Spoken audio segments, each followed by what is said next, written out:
everybody, and welcome to another episode of Too Weird Didn't Watch, the show where we make fun of movies that we have not seen based on nothing but their weird descriptions. I'm Brantley. And I'm Albert. We've been away for too long. Happy New Year, guys. I've been moving this whole time. And now Slowly, I'm not moving box anymore. by box. Because I didn't move. Yeah. Everything was in boxes. We didn't go anywhere. And now the boxes have to get unpacked. That's not important, though. Brantley, what movie are we starting off with today? We may get more than one today. I don't plan on it, though. Oh, okay. The long one. Yeah. I love these. So we have Project Metalbeast. A.K.A. Project Metalbeast DNA Overlord. A.K.A. Metalbeast. I have heard of this. Have you seen it? I have not seen it. Cool. But I know its reputation. But vaguely? Like, all I know, it's weird because you've said Project Metalbeast and, like, my recognition thing in my brain went, boing, boing, boing. That sounds familiar. I recognize this. I mean, it's hard to, once you've heard the words Project Metalbeast, Yeah. it's difficult to get out of your head. But I'm 90% certain I have not actually seen it. This is from 1995. Okay. All right. Good era. You ready? Yes. In 1974, an ambitious special ops soldier named Donald Butler investigates an island castle that is protected by a vicious man-eating werewolf. So, this is actually interesting. Almost always in these movies, you're in the far-off future of 2010. Yeah. Or whatever. Now we're in the far-off past. For them to make a 1974. low-budget... I'm assuming this is low-budget. Maybe we'll get to the future in a little bit. But for them to start with their low-budget movie and do a period piece that flashes back to 1974, I'm interested. Okay. This is different than normal. Dawn kills the beast with silver bullets before taking a large sample of its blood to Washington for investigation for a possible super soldier serum under the supervision of Colonel Miller. There is so much going on in that sentence. I could not chop this down and keep all the many, many things I wanted to keep. Okay. So, what's the... so I got fixated on 1974 or 1976 or whatever. Castle protected by a werewolf. So he goes and finds this castle. And that's apparently the mission, because he's going to collect the blood for a super soldier program. Or he's just a SEAL that happened to be carrying silver bullets. Also possible. And had a blood collection kit on hand in case. But probably he's heard about this castle. He's like, there's a werewolf there. I'll go check this out. Mm-hmm. Like you would if there was a real werewolf, I would imagine. I would be interested. Let's send some military guys. We know what kills them. He gets the blood. He brings it back to Washington, D.C. There's some kind of military guy watching him. Colonel Miller. I've got a bad feeling about Colonel Miller. Based on nothing. Except having seen these kind of movies before. Yeah. Butler, Don, the guy who killed the guy, or killed the werewolf, Right. soon grows impatient and irritated that most of the blood he collected was used up with no results.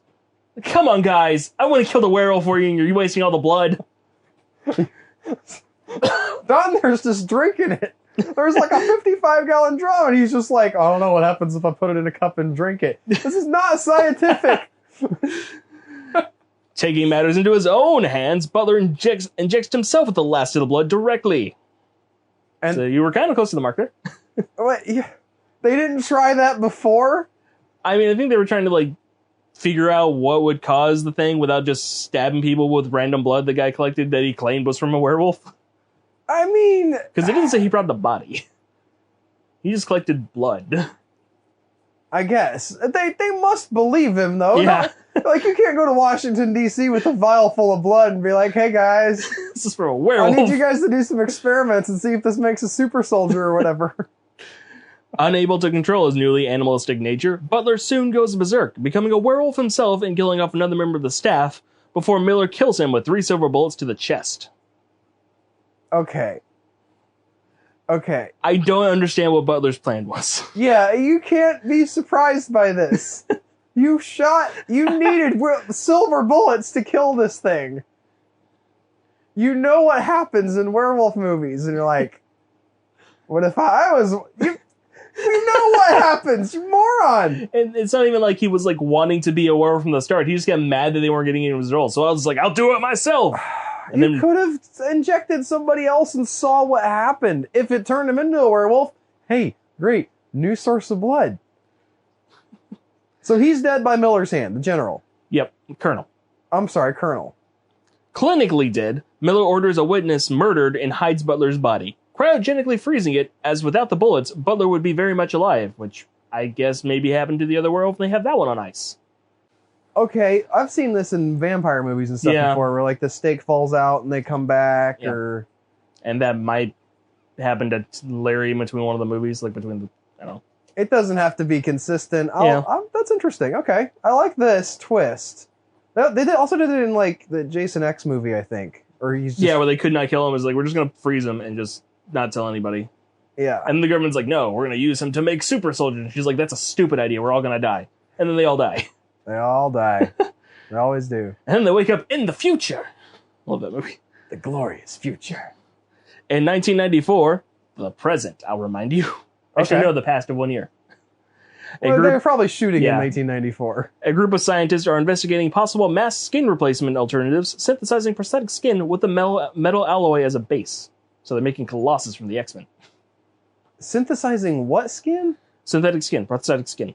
Okay. So like burn victims or... Yeah, okay. Don't know why they're going with metal, but they are.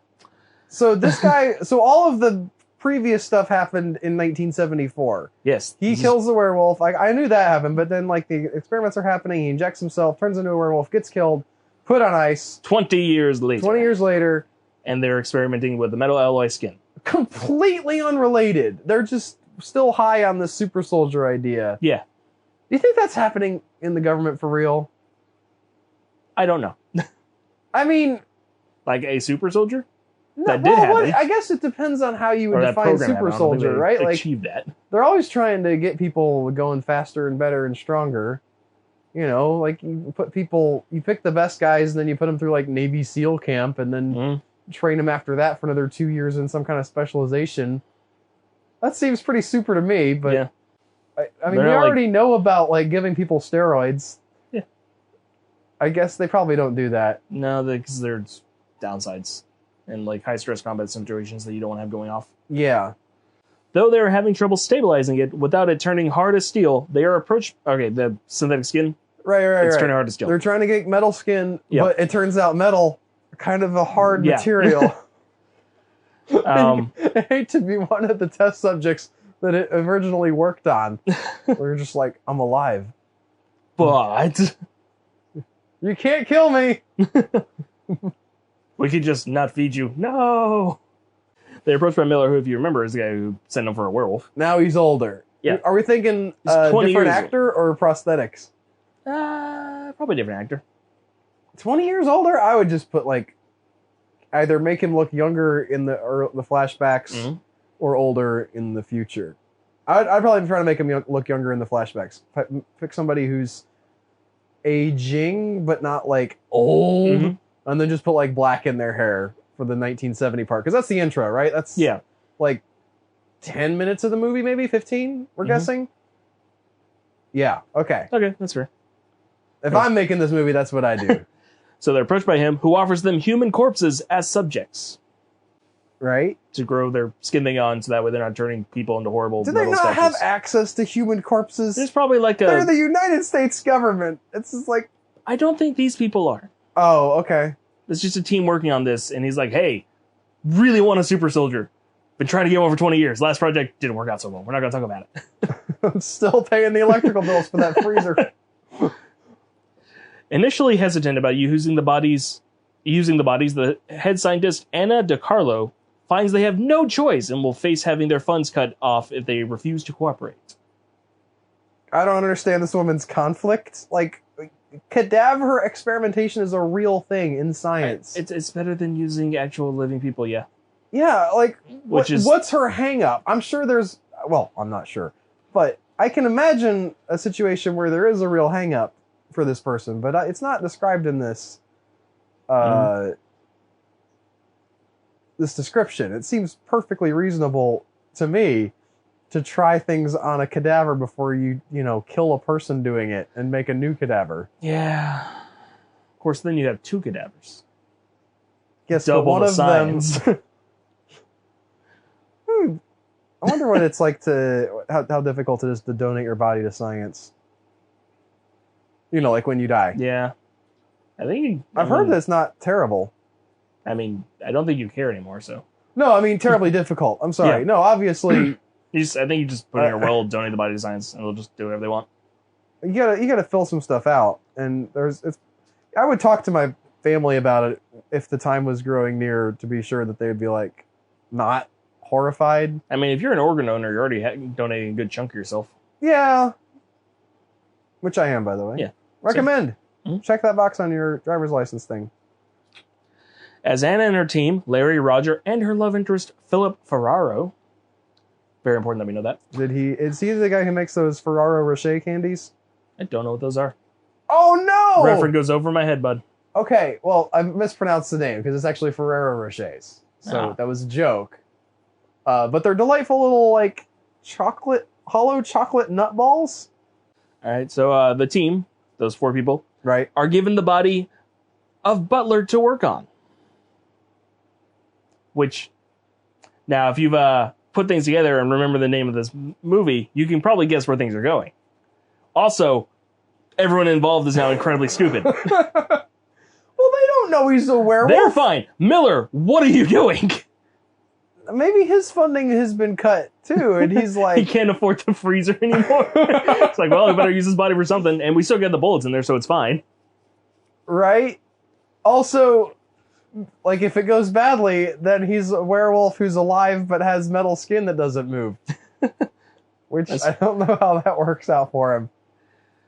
So they're given the body. They suspect something is amiss, as the body has no name and no origin that they have access to, which... I mean... doesn't seem like the weirdest thing ever. Yeah, like, let the people... Because you don't want to be super emotionally attached to a body you're dissecting. That's kind of upsetting. Might interfere with you being also, impartial. Why are you being so nosy about the cadaver? I mean, within the also context... in fairness, is the guy comes out and is like, hey, you want to use bodies? And they're like, yeah, here's a body, don't ask questions. But in that context... Yeah. You shouldn't be surprised that you can't find the guy's name. Yeah, no. When they are nearly completed with the transfusion of the metallic skin, which appears to be successful so far, leaving only bits of skin left, including the patch over his heart. Hint, weakness. They find the bullets that have been lodged into his heart and remove them. Because, those are getting in the way of the science that we're doing about the skin. Yep. The predictability, Brentley, it's off the chain right now. How did they notice the bullets were there? X-rays. But why were... I mean, I guess maybe they were doing that to see how much metal was interfering with that. I don't know. Immediately, the body comes alive and the situation turns into a moral issue for Anne and her team. What moral issue does it turn into? We discovered this dude in metal skin and he just came alive and we were told he was dead. Who do we tell?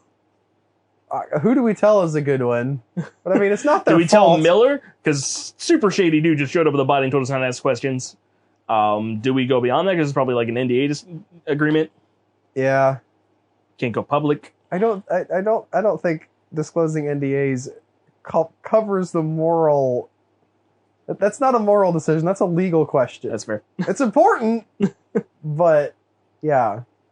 When Miller refuses to collaborate his information and Anna and her team refuse to complete the project on a living man, Miller instigates the scattered memories of Butler through photographs, causing him to relapse and turn into his former werewolf self again, who kills Larry.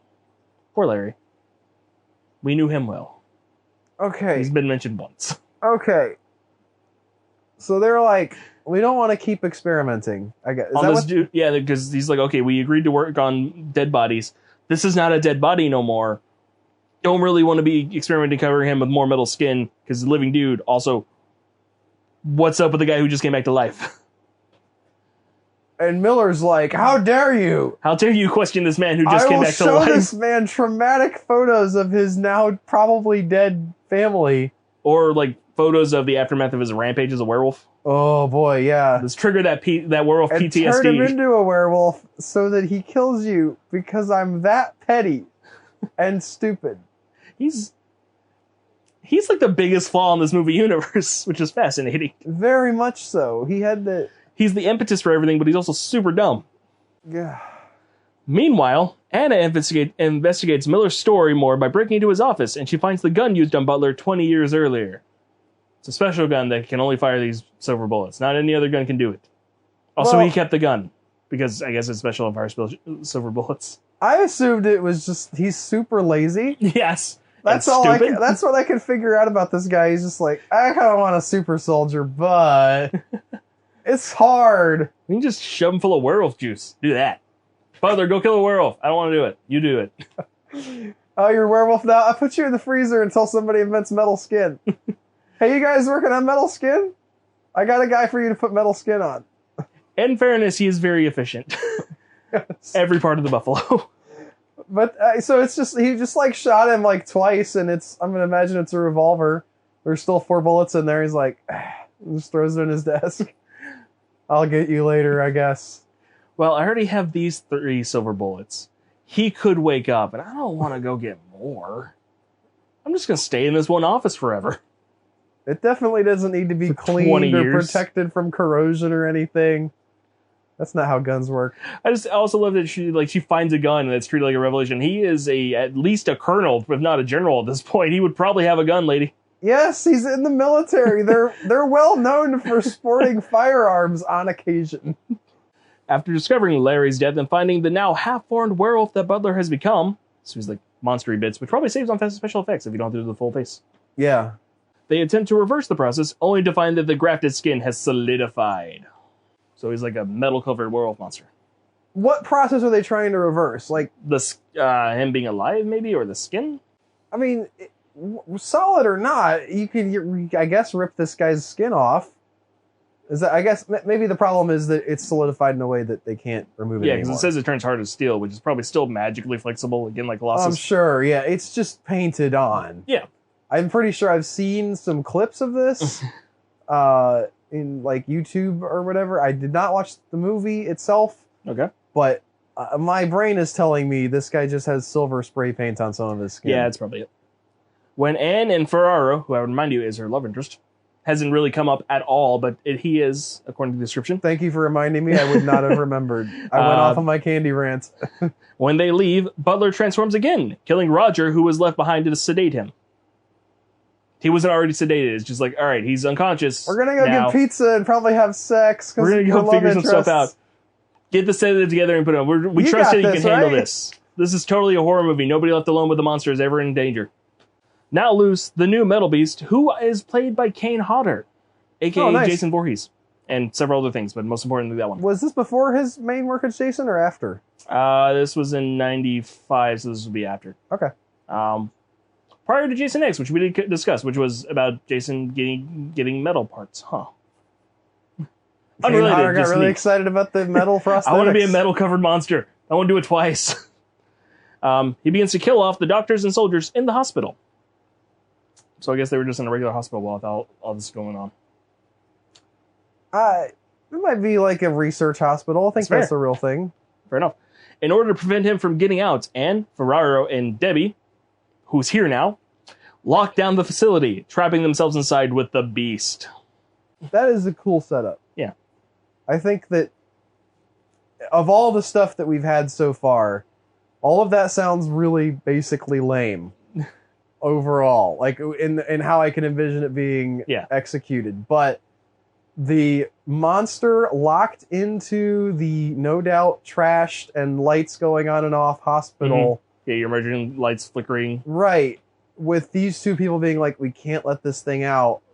It'll be unstoppable. We have to kill it. We're the only ones who know. It harkens back to a book that was like seminal in my childhood, like formative for me. My mom read me, I think she read it to me. I might have read it myself. But I remember enjoying this book with my mom. Either she read it to me or we both read it together. It's a book called Leviathan by James Byron Huggins. And it's just about, essentially, plot. There's a military facility that has a genetically modified Komodo dragon into a dragon. Okay. Like a full-on, fire-breathing, giant dragon thing. It might not have been a Komodo dragon, but they built they made a biological weapon, and it gets loose in this underground cave facility, like you do, and an electrician and a giant Norse dude named Thor with an axe have to take this thing out. Okay. And of course, it's impervious to bullets.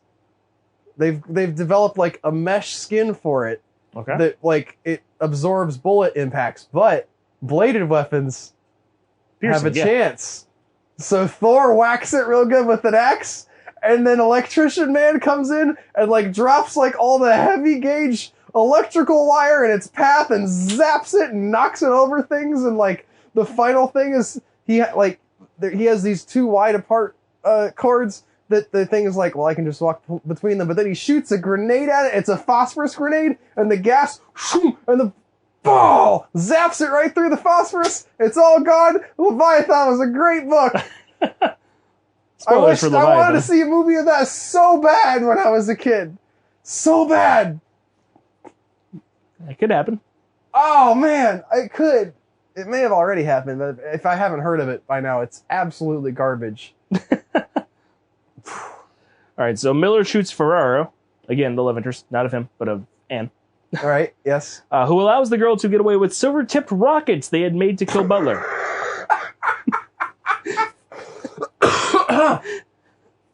What? Why? I guess you need like the extra power now to go through the metal. That's trying to justify why you need a silver-tipped rocket. Here's the thing, I don't think the silver tip would help anything. And then when you're just blowing up, which I don't know how well that would work. I mean, right, because then the silver would fall out of him or go all the way through and then not be effective based on the rules of the movie. Yeah. But who knows if the movie cares about its own rules. Anne and her friend Debbie find the cryogenics lab used to keep Butler on ice for 20 years. Again, assuming that implies that it's already been here and maybe they just have access to the floor. It's just in the basement or something of the hospital. What's that? Don't worry about it. It's really cold over there. Yeah, it's the morgue. Don't worry. Also, did they call it a cryogenics lab? Yep. So it's a whole lab, not just like a freezer thing. Right, because the premise is they don't need like a special freezing thing. He's a werewolf. All you're trying to do is to keep him from coming alive and killing you. And then he brought him as a dead body. Again, Miller not a smart man. Don't know why he shot Ferrero in also, dead bodies aren't usually frozen solid. And maybe that's why it's cryogenics. So there's not like ice crystals forming. I guess. When Miller comes upon the beast, instead of being grateful for being kept alive, in quotes, for so long, Butler kills him. And debris from a missed rocket shot knocks Debbie out. The implication that he should have been grateful is just so rich. I could have destroyed you. I kept you on ice. And? Grr. Swipe. I've been conscious this whole time and unable to move. Also, he's now a berserk werewolf. I don't know. Or that. Yes, one of those things is bound to be again, a detriment. Miller, not a smart man. No. Debris from a missed rocket shot knocks Debbie out. Again, Debbie's here now. Forcing Anne to run from the Metalbeast. Good luck, Debbie. After a short game of cat and mouse, Anna holds off the beast long enough for Debbie to take a shot at the beast, injuring it with a shot to the leg that didn't explode. These rockets are A+. Well, you don't want it to explode. I don't think you want it to explode. I don't understand the mechanism of the silver-tipped rockets. Like, you could make a grenade that had silver shrapnel. That makes a lot more sense. I think, in theory, the rocket is to break through the metal skin, because it's impervious, the bullets are bouncing off. I mean, it's got that spot over the heart that's the obvious weakness. But the metal skin isn't, like, it's not easily penetrable by silver. Yeah, no, the silver tip is completely pointless. Yeah. As all hope seems lost, Ferraro, having recovered from the gunshot to his shoulder, steps in and reloads the bazooka. Anna fires the final... Also, her name's been switching between Anna and Anne this whole time. That's not just me messing up. Okay. Just been doing that. Anna fires the final rocket into the beast's chest. Probably where that space above the heart is. Where they could have just shot. No doubt. Causing him to blow apart. As they leave, a piece of the beast starts to move, indicating it can regenerate itself from just a small piece of tissue, and it will thus return. Also, again, the silver was probably just blown through, so they just broke it apart, and following Monster Squad rules, it's going to pull itself back together. Probably without metal skin now, though. I mean, worse outcome is all of the individual pieces reform into a new werewolf, which is the starfish rules. That somehow also keep the metal skin. Yeah. And that's the end of Metalbeast. I know AKA that Project we Metalbeast. have gone on for a bit about Metalbeast. Is there a Metalbeast 2? I could not find one. Oh man, we set up for the sequel. I'm sad now that there's no sequel for Metalbeast 2. Let me double check. I'm going to look up as well. There appears to be no sequel. Oh. There's a YouTube video called Project Metalbeast 2. And YouTube has Project Metalbeast full movie. Also, the one of the titles, Project Metalbeast DNA Overlord. DNA didn't really play into this at all. DNA had nothing to do with it. I'm sure they were probably writing some... This is 95, this is 2 years after Jurassic Park, which made a big Yeah. deal about the building blocks of life. So everybody's Now like, you have "Ooh, a DNA." baby dinosaur. So that's it then? Yep. All right, well, that'll do it for us for this week, folks. Thank you so much for listening. If you enjoyed this, you can tell a friend about it. Subscribe to our channel wherever you're getting us from to get more of these episodes, and we will see you guys next time. Bye, guys. There will not be as long of a gap in between these as there was this last time. We promise. I'm not going to move for a while. Bye.